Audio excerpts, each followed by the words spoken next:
because that helps for other professionals slash other line, right? So that's great. Good. Thanks. You're welcome. So really important to ask these kinds of questions, you know, like when can we follow up? Can we stay in your world? How would you like us to contact you? That's permission marketing, that one. You know, would you like our email, newsletter? Would you like a call every once in a while? How often?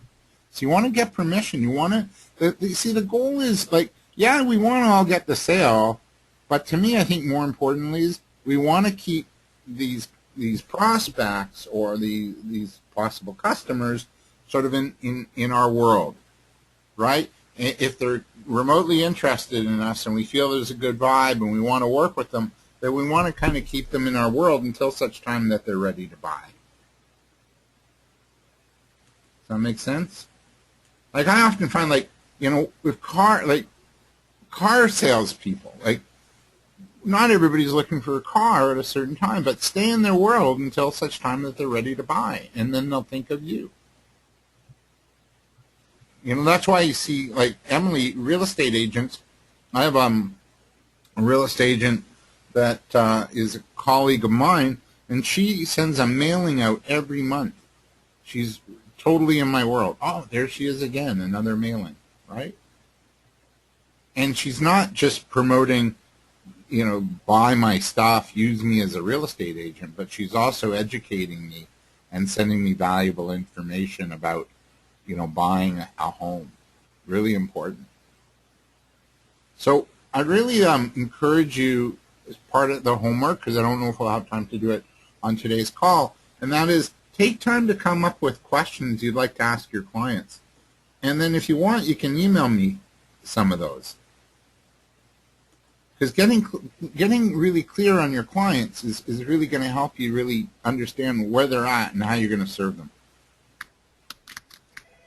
It's almost a shift in thinking. There's a doctor and a coach called Dr. Marilee Adams, and she developed this learner-judger model. And a lot of us, you know, we kind of operate from either one, right? We have our inner judger and then our learner. And she says, why do so many find that although they've learned about the components of making your own company great, like leadership, collaboration, change, innovation, culture, that their knowledge isn't leading to the results they desire? Well, it's based on the fact that you've got to embrace what she calls question thinking, where it empowers you to close the gap between what you know needs to happen and how you're going to make it happen. So if you're ever faced with a problem, I just heard this actually, before you go to bed, ask your mind, subconscious is going to work overtime for you while you're asleep. Ask your mind, how am I going to make this happen?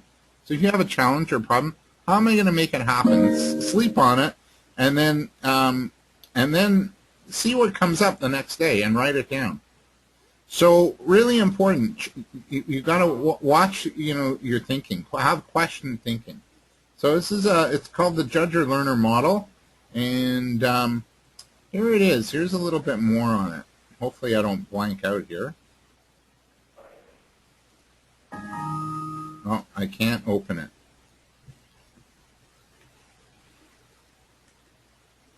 All right, so I'm not able to open it, but check out the Judger Learner Model. Another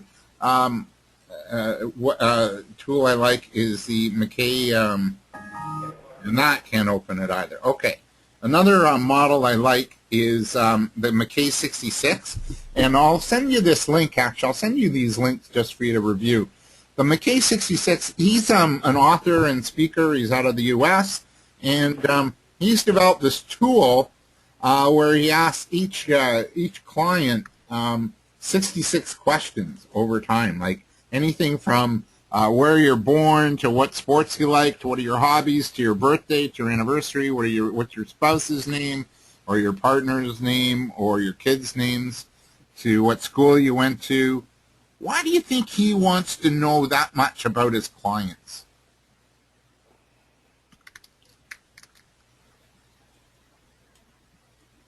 Why do you think he wants to know all that information about his clients? More personalized interactions, maybe? You got it. Thanks, Maimuna. It's totally about personalizing the sales relationships you have with the client. What Harvey Mackay, he's not only an author and a speaker, but he owns an envelope company out of Minnesota called the Mackay Envelope Company. And if you've ever, an envelope is an envelope is an envelope. There's not much difference between you and your competitors. Maybe you have a fruity flavored gum on the back of the envelope when you lick it. But at the bottom line is an envelope's an envelope. So what sets his company apart is the personal relationships he's got with his clients. As he would say, I know more about my clients than the IRS knows about my clients. So it's really important for you to sort of stock up on as much information as you can about your client, so you can serve them way better. You know them better. You know their like quirks and quarks, their tastes, their habits, you call them on their birthday and you sing happy birthday, or you send them a card.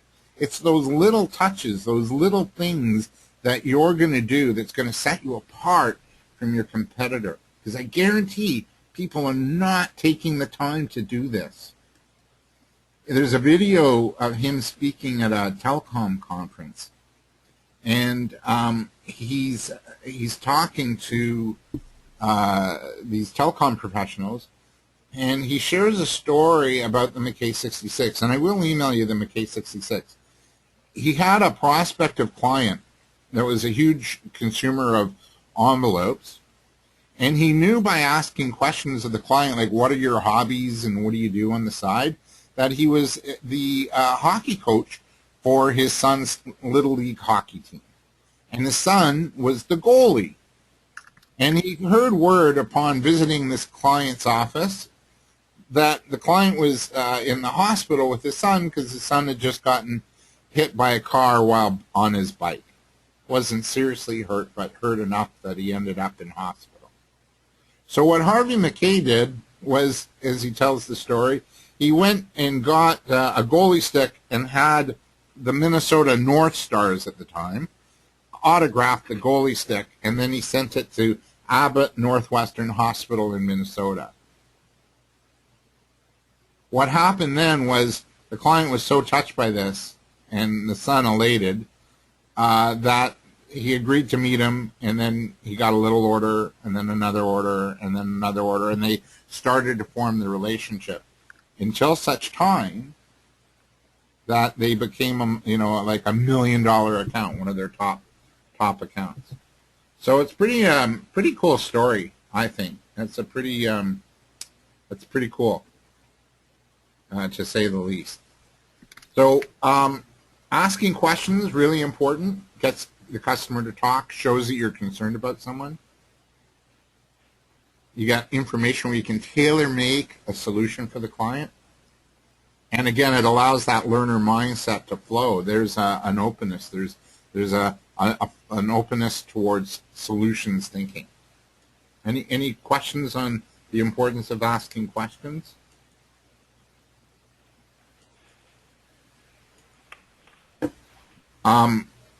So it's all about you being able to sort of sell like a consultant and do solution selling. Which, just a little background on solution selling. It was founded in 1983, believe it or not, through Xerox. The Xerox sales training, and Mike Bosworth began licensing it in the late 80s. And he authored Solution Selling, Creating Buyers in Difficult Selling Markets. And he co-authored also Customer-Centric Selling less than a year later. And then it's been updated, and it really has revolutionized the sales process. So it's changed how we approach and sell to customers. So solution selling has become a bit of a generic sort of term now in the marketplace, but it's all about using that consultative style in your sales process or during the sales cycle. So it's really, it's about prospecting, diagnosing the customer's needs, crafting potential solutions, and establishing your value. I say establishing your value, it should come first now, and prospecting is always ongoing. But really establishing your value, building trust, engaging, educating your clients, getting them to come to you would be more the focus now. And then once you do see them, then you want to diagnose their needs and then craft potential, solutions and ideas for them. And, negotiate win-win solutions, continue to nurture the relationships and follow up. Really important to do. So any comments on solution selling? Do you like that idea? Can you integrate that into, your overall approach? Anyone? Okay, we got a quiet group here today. I think we are out shoveling the snow.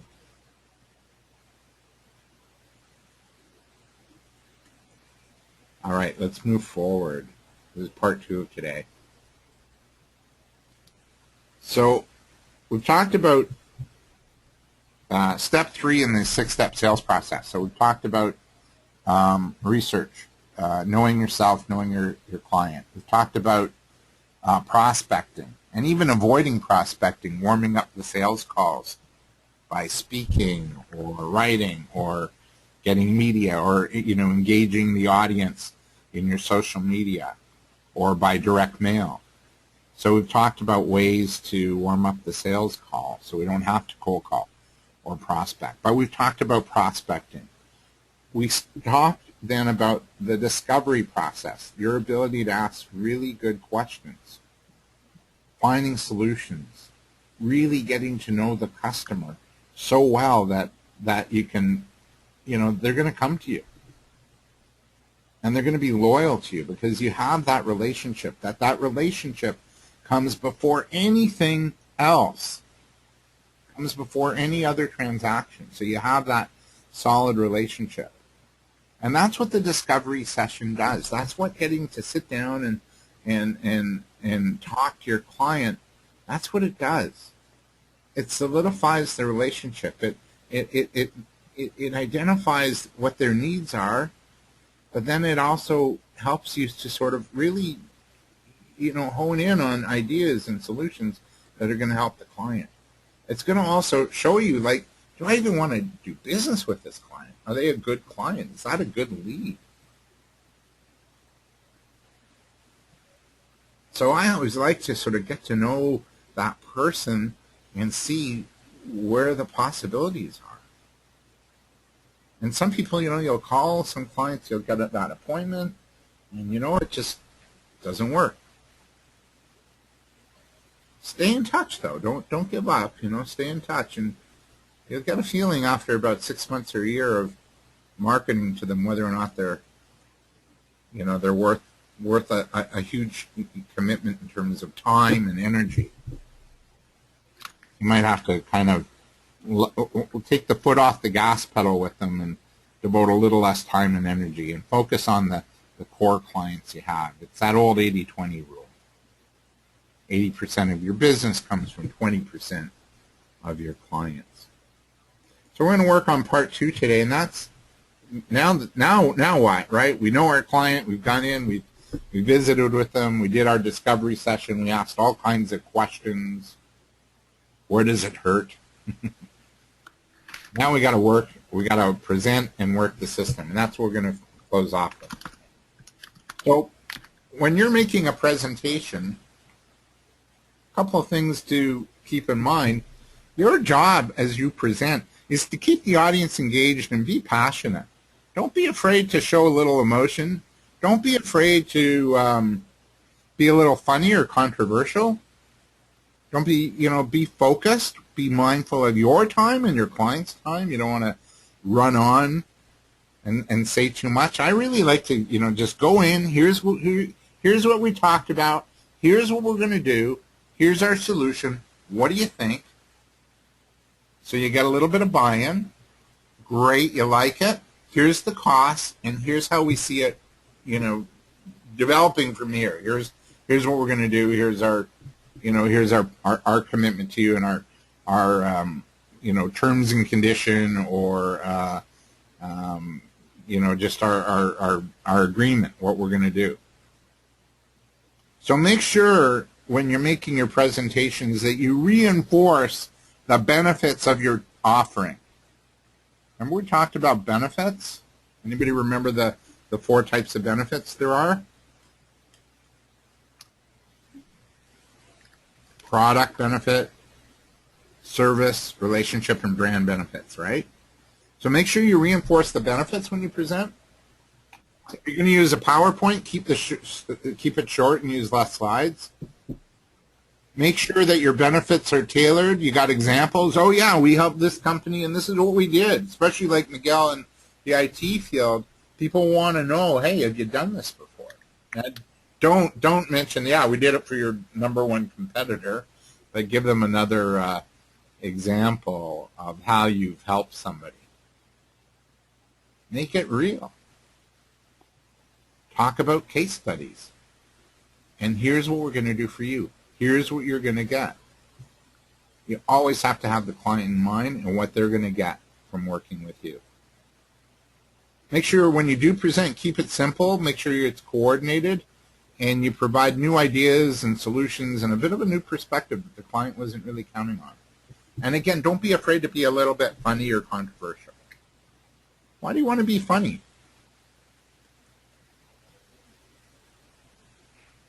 Anybody? Like, how does being passionate... Keep it light, keep it real. Yeah, keep it light and keep it real. Not only that, it breaks the ice, right? People are a little nervous of each other, and it kind of breaks the ice. It reinforces the relationship. How can you keep the audience engaged? And how does being passionate help? Anyone? People engage to other people's passions. Yeah. Your passion and your story, too. Remember we worked on developing stories last week? People get hooked by your story. It's like, wow, that's me. I can't believe, Dr. Irving went through that. I'm going through the same thing, and look at him now. Right? Really important. Why do you think keeping focus is a good idea when leading a sales presentation?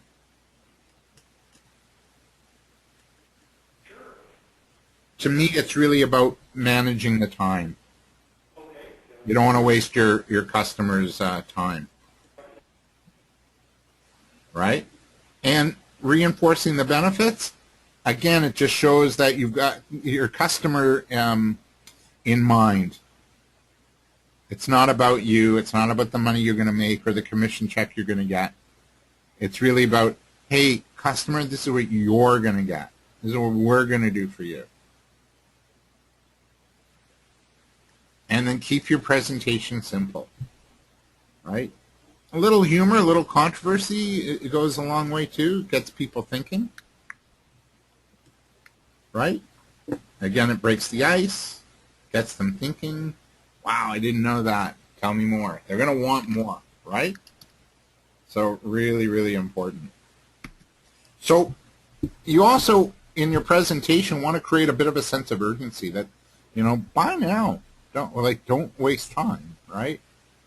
So you want to really, as you work on your sales plan and how you're going to sell, you want to include this step and how you're going to handle this step, the presentation phase, into the equation. So you want to make your presentation compelling and set up an urgency to get the business.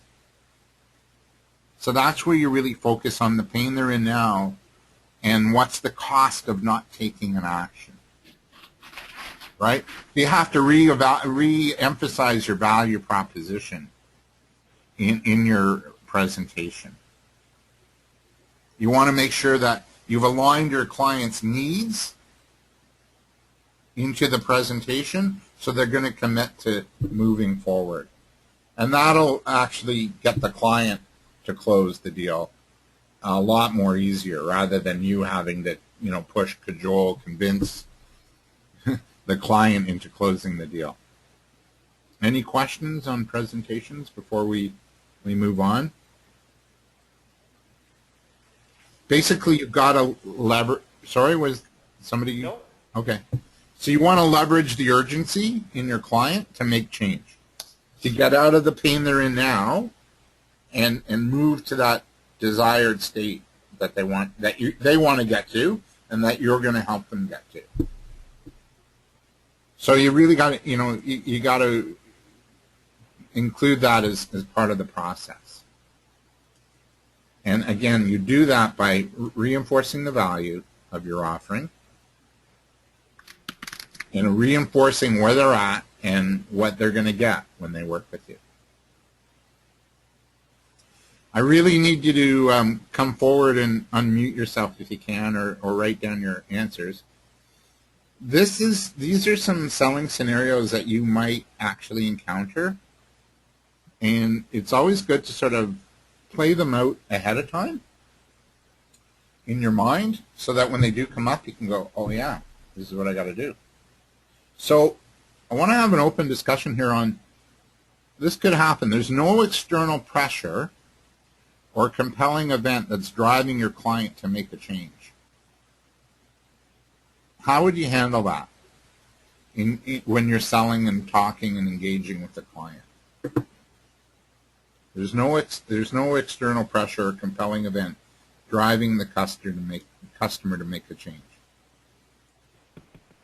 Comments, questions? You can create urgency or create opportunities, present them with information they didn't have to create this for the client. Yeah. Like there's a new investment opportunity. It's a pre-sale one day tomorrow. Here are the benefits. So you introduce something that they weren't thinking about and the benefits to reacting quickly with urgency. Right. So you want to maybe change the thinking to be more proactive. Yeah. Yeah. Or even try it out and see how it works for you. Don't like step into it gradually. Take that first step. What about this scenario? The internal pain points and cost implications facing the client don't hurt enough for them to make change a real priority.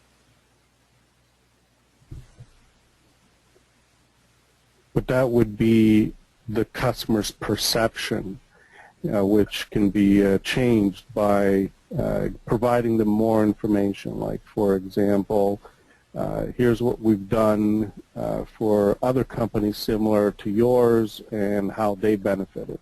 Right. Yeah, so you're showing case studies and examples, and you're showing how other companies have benefited.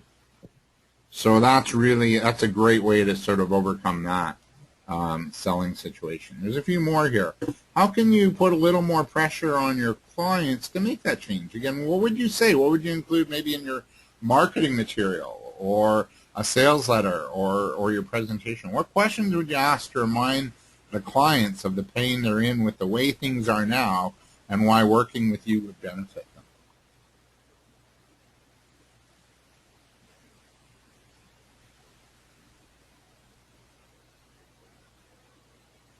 I'd ask questions directly related to what's the cost of not taking action? Where do you see the future? What would it look like if they, 3 months, 6 months, a year from now, if they didn't take action? And really get to their why. Cut to their why. What is it? What's their real reason for seeing you? What was it that drove them to want to meet with you and engage with you in the first place? What's that true reason they want to improve their life? So we all have a basic reason, but really, what's that real reason? Michael Irving states, give them some facts that show there is a need to address something and that there is a time limitation to taking action. Yeah, you might want to put a time limit on it. But really, you want to really connect with the true why, the true inner motivation, and it might not even be what your client's telling you. It could go a lot deeper, right? It could be something else. And then also share a positive scenario or two, a positive outcome. If you could have it look like this, what would that feel like? What would that look like? How would you feel? What if we could help you get there? Would you be interested in that? So really important to understand sort of the various scenarios you're going to come up with and come up against as your clients give you a little bit of pushback. Really important to do that. So benefits are really, really key. What if your clients don't really see the perceived benefits? That maybe your solution doesn't really satisfy their needs. What would you do then?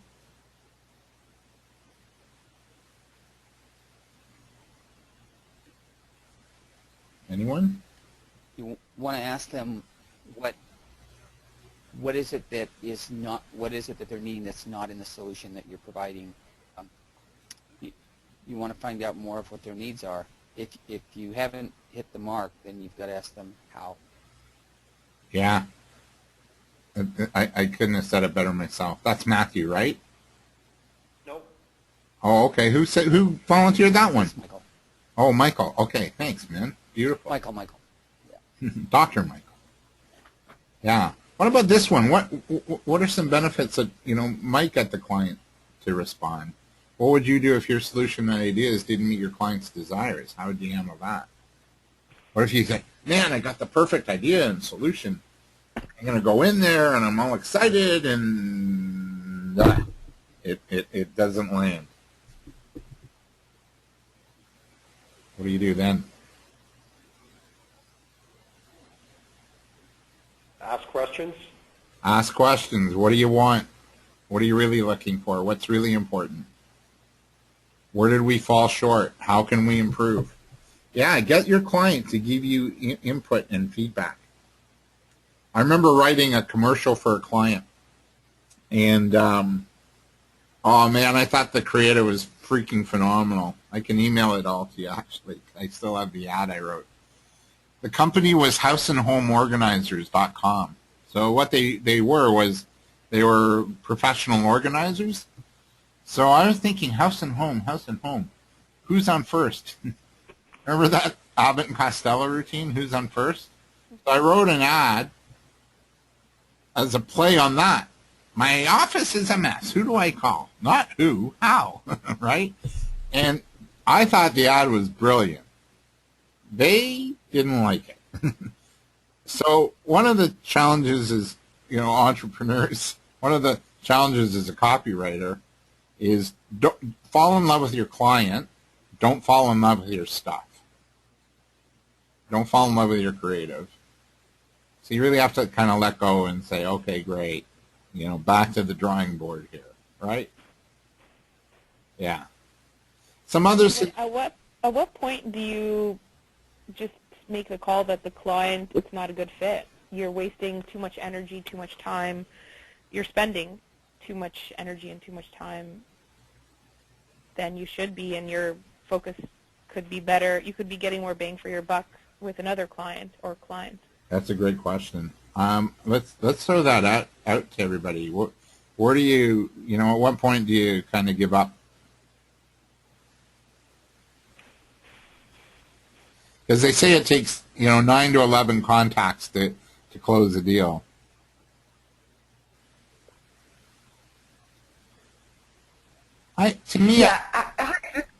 I'm actually, I was looking at the same thing kind of last week as I'm spending a lot of, time on certain contacts where I know other ones will be more cost effective. So what I did was I kind of backed up to, okay, what are my key priorities, in terms of my business? So, I have 2 areas that I really like to focus on, and I know that those ones will be the most profitable. And also the ones that really are aligned with my values and what I want to offer with my business. So I made a conscious decision to, keep focusing on this kind of smaller project because I know that I could help them with all the other things anyway. So it was almost like a strategic, mindful decision. However, I thought in the future, I'm going to be really conscious about those sorts of projects if it doesn't align with my big, the big picture value, but still consider them. So I don't know if that helps you, just looking at your overall priorities and how, that client could possibly fit into your sales funnel. Yeah, I think you have to rely a little bit on your gut feel, Emily. I recall, like, and then you got to ask those hard questions. It's like, look, it seems like I'm spinning my wheels. Like, I don't want to waste your time, and my time is valuable too. You have to, put your needs into play, and just say, look, what's it going to take for us to really get your business? What do you need? Are you serious about this? Are you real? Sometimes you have to ask those tough questions. I remember when I had my radio show, for example, in the early days of it, I guess it was like year 2, 3, and 4, I would market to this ad agency in Ottawa, and they had the EDC account. So the EDC is the Export Development Corp. They help companies export and import merchandise and services to other countries through offering some sort of insurance and consulting. And man, I went after her pretty, like almost every year at the beginning of the season to see if she, got the go-ahead from the EDC to be part of my small business radio show, right? Perfect fit, you'd think. And she was kind of lukewarm at the beginning, and then I sent a mailing campaign and followed up a little bit more. I engaged a little bit more. She got mail. She got gifts, like a mug and a pen I would send and a Christmas card. And still, the year after, nothing. Very lukewarm. And I think after about 3 years, I just said, look, is this really, do we have a chance? What do we have to do? We just agreed to part ways. It wasn't going to happen with her. She wasn't going to give my little radio show the time of day. But they would advertise in like Canadian Business Magazine or Profit Magazine or the Globe and Mail, but my little radio show, not for her. So I think you have to use your gut feel a little bit and then ask those really tough questions. Does that make sense? Yeah, that makes sense. Cool. So let's kind of close up today, but you got to plan for this too. Like your client might feel that the risk of your solution is too high for them. Like the risk is too high, and there's not. You haven't proven yourself, so you might face that the risk of taking action is perceived as too high, and then if they fail, the cost of failure is going to be like, whoa, too much to bear. Or the client doesn't have the authority to sign the deal. Does that ever happen to anybody, any of you? This is why it's really important to ask those tough questions. Don't be afraid of asking those tough questions. Because the worst thing you'll hear is no, and the worst thing that'll happen is that client or prospect, not a good fit. So it's like, thank you, Lord. You set me free. On to the next. David, you just touched on something that we deal with quite often, and that is the risk and the fear factor of making that decision and flipping the switch, so to speak. We deal with that all the time, and sometimes it's a challenge depending on the individual. Some people are also not very good at making decisions. Yeah. So if anyone has some suggestions or insight on that, I'd love to hear it. I would do like a try us out, try a little bit, see how it's working. So, yes. Break the solution down into bite-sized pieces, and then have them grow into it. Yes. Right? Yes, very good. Or a money-back guarantee, if you can. Very risky in our business. I know it is risky in your business. Could ask if there's anyone else that needs to be involved in the decision. Yeah. Or do they need to speak to some of your other clients, Miguel? Yes, we've done that in some cases as well, done either through webinars or even bring them on site to another client just to make them feel comfortable. And did that work? It drags on the sales process. Yeah. And it doesn't always work, no. It just seems to drag on the sales process. Right. I'd still kind of think of offering that, but then the other thing is, have them try you out a little bit. See what you think first, and then let's grow into it. Because sometimes it's really hard for somebody to commit everything, so they might give you a little bit, and then a little bit more, and then a little bit more. Just to see how it's working out for them. Yeah. What's also worked when I worked in software before, we used to get people who were sort of senior level executives who were colder prospects, invite them out for a lunch, but that's essentially like a mastermind group, so you'd invite people in the same industry, like, I don't know, Microsoft and Apple and whatever, but smaller scale. So it would be 10 people at a senior level for lunch, and it would be a networking opportunity for them, so they would have the same pain points. So it's like a mutual therapy where they bond over them, and then you're there, the solution provider. So it ends up warming them up to you for providing the service for free, and it's a relatively inexpensive lunch. And it's something they would say yes to, whereas they typically may say no. Right. And it's easier these days with LinkedIn to make those kinds of connections. Yeah, definitely. That's great. Yes, very good point. Actually, we're just in the process of setting up what we call lunch and learn. We may even do it as a brunch and learn, but yes, a very good suggestion. Yeah, and bring in your suppliers too. Yes. Into the mix. Say, look, here are my suppliers. If you're worried about, anything, here they are. We're well backed, I know I brought in suppliers in the past in a different industry that I was in, and I felt that to be really helpful because then it wasn't just me. They got to see who was behind me, who's on my team. Also really important. So you want to be prepared for these sort of scenarios. Client doesn't have authority to sign the deal. Minimizing the risk, so your client would be open to using your product. So, Miguel, minimizing the risk. And then also, approaching a client you've been calling on to lead you to the proper contact and decision maker.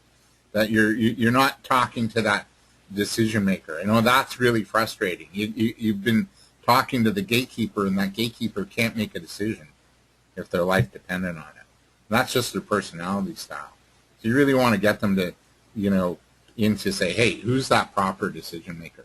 Finally, what would you say to a client that's using your company to sort of compare to their vendors without losing your cool? They're just using you just to kind of check to make sure their current vendor is not stringing them along. How would you approach that situation?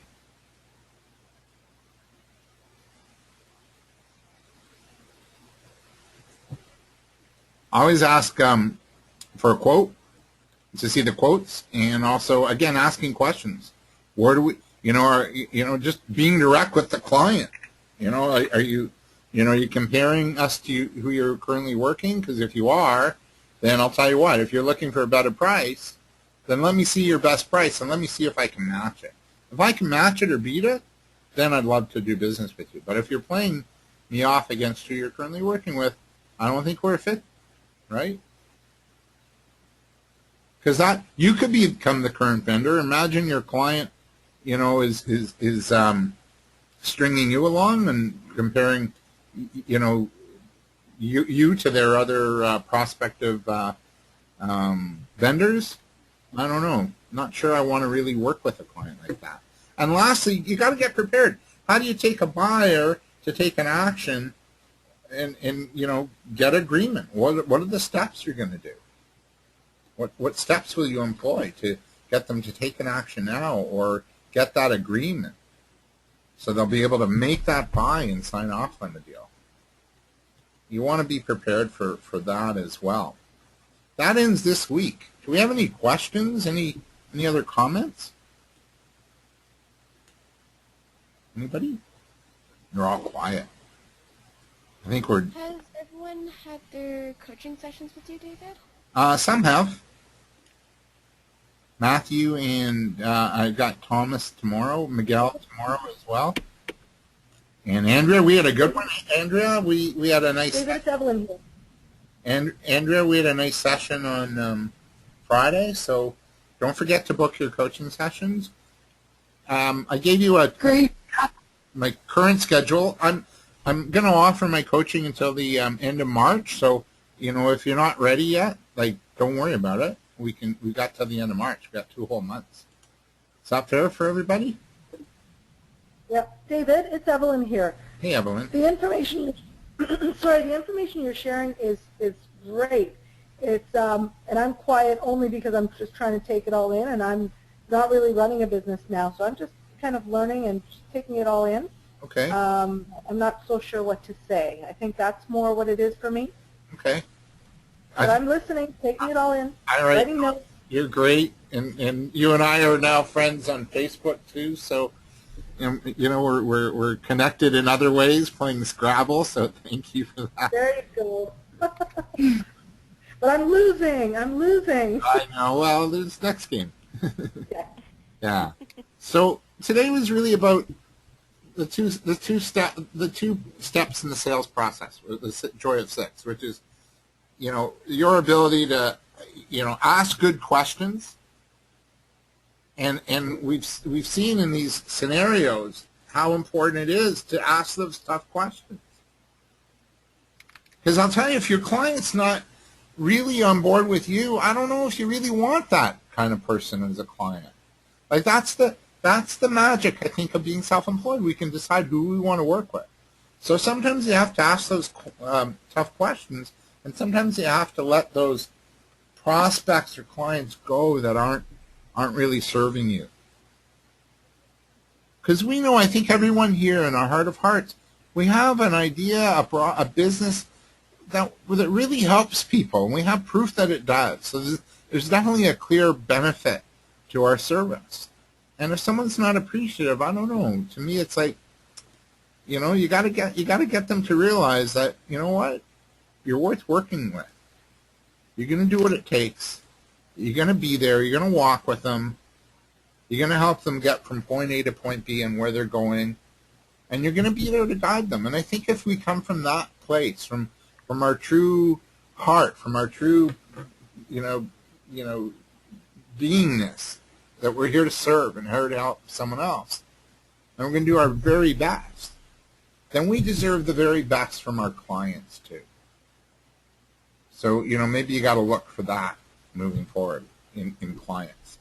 So really important to ask good questions and make really good presentations, 10 minutes max. Keep it short, keep it simple, have a little fun with it. But, respect time and then have time after for these question and answers that might come up, because you might get some pushback like what we've just seen here. Okay? Anything else to complete? So next week we're going to wrap up our 6-week series. I have a little bonus for you. I have a little webinar that wraps it up. It was an interview I did on a previous sales webinar, the same program I did in the summer. It's an interview I did with Steve Stunt. Steve is a colleague of mine. He's a business coach, and he was also former host of the Entrepreneur Hour on Chum, when Chum wasn't sports, when it was oldies. I think they were playing oldies at the time. So I'll send you all the link to that webinar and interview I did with Steve, and it'll kind of wrap up the overall Joy of Six and the Monday morning clinics. So I'll send that to you after next week, and we'll be back here next Monday at 9, and I'll send you, by next week, I'll send you the next availability for coaching. Is that fair? Yes, thank you so much. Okay, thanks. David. Everyone, be safe today. Okay. Drive carefully. Sounds great. Thanks, guys. Thanks. Cheers. Thank you.